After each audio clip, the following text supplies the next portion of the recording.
मैं 3 नेत्रों वाली दुर्गा देवी का ध्यान करता हूँ। उनके सिंगों की प्रभा बिजली के समान है। वे सिंह के कंधे पर बैठी हुई भयंकर प्रतीत होती हैं। हाथों में तलवार और ढाली अनेक कन्याएं उनकी सेवा में खड़ी हैं।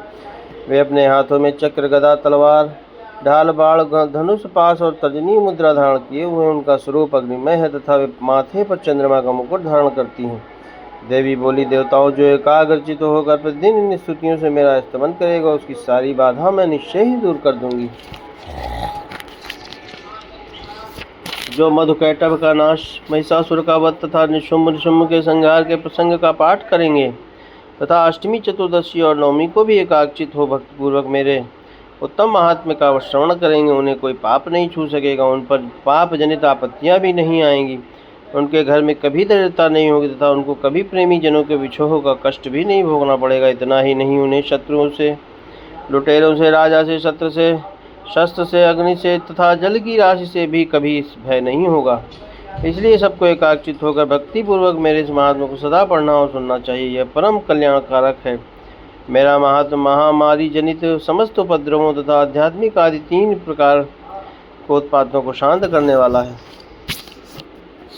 मेरे जिस मंदिर में प्रतिदिन विधि पूर्वक मेरे इस महात्मा का पाठ किया जाता है, उस स्थान को मैं कभी नहीं छोड़ती। वहाँ सदा ही मेरा सन्निधान बना रहता है। बलिदान, पूजा, होम तथा महोत्सव के अवसरों पर मेरे इस चरित्र का पूरा पाठ और श्रवण करना चाहिए। ऐसा करने पर मनुष्य विधि को जानकर या बिना जाने भी मेरे लिए जो बलि, पूजा या होम आदि करेगा, उसे मैं बड़ी प्रसन्नता के साथ ग्रहण करूंगी। शरत काल में जो वार्षिक महापूजा की जाती है, उस अवसर पर जो मेरे इस महात्मा का भक्तिपूर्वक सुनेगा, मनुष्य मेरे प्रसाद से सब बाधाओं से मुक्त तथा धन, धान्य एवं पुत्र से संपन्न होगा। इसमें तनिक भी संदेह नहीं। मेरे इस महात्मा, मेरे प्रादुर्भाव की सुंदर कथाएं तथा युद्ध में किया हुए मेरे पराक्रम सुनने से मनुष्य निर्भय हो जाता है।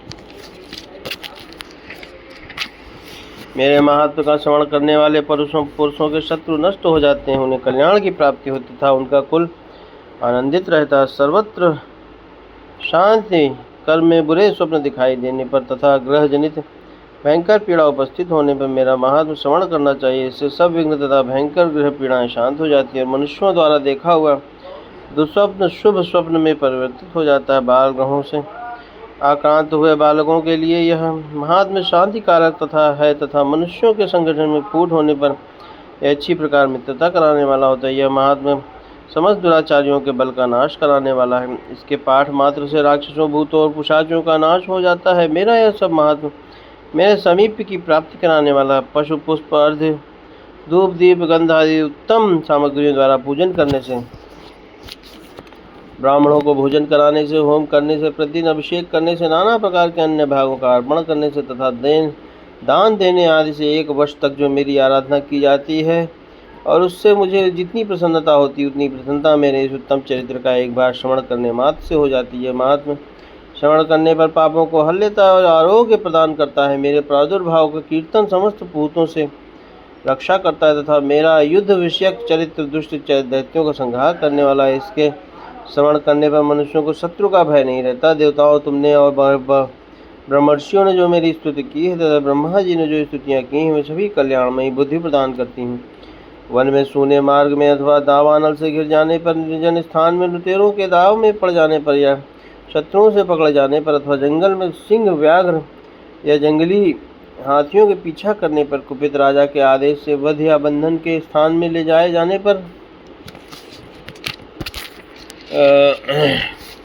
अथवा महासागर में नाव पर बैठने के बाद भारी तूफान से नाव के डगमग होने पर और अत्यंत भयंकर युद्ध में शस्त्रों का प्रहार होने पर अथवा वह वेदना से पीड़ित होने पर किम बहुना सभी भयानक बाधाओं के उपस्थित होने पर जो मेरे इस चरित्र का स्मरण करता है, वह मनुष्य संकट से मुक्त हो जाता है। मेरे प्रभाव के से सिंह आदि हिंसक जंतु नष्ट हो जाते हैं तथा लुटेरे और शत्रु भी मेरे चरित्र का स्मरण करने वाले पुरुष से दूर भागते हैं। ऋषि कहते हैं, यूँ कहकर प्रचंड पराक्रम वाली भगवती चंडिका सब देवताओं के देखते देखते वहीं अंतर ध्यान हो गई। फिर समस्त देवता भी शत्रुओं के मारे जाने से निर्भय हो जाते, पहले की भांति यज्ञ भाग का उपभोग करते हुए अपने अपने अधिकार का पालन करने लगे। संसार का विध्वंस करने वाले महाभयंकर अतुल पराक्रमी देव शत्रु शुंभ तथा महाबली निशुंभ के युद्ध में देवी द्वारा मारे जाने पर शेष दैत्य पाताल लोक में चले गए।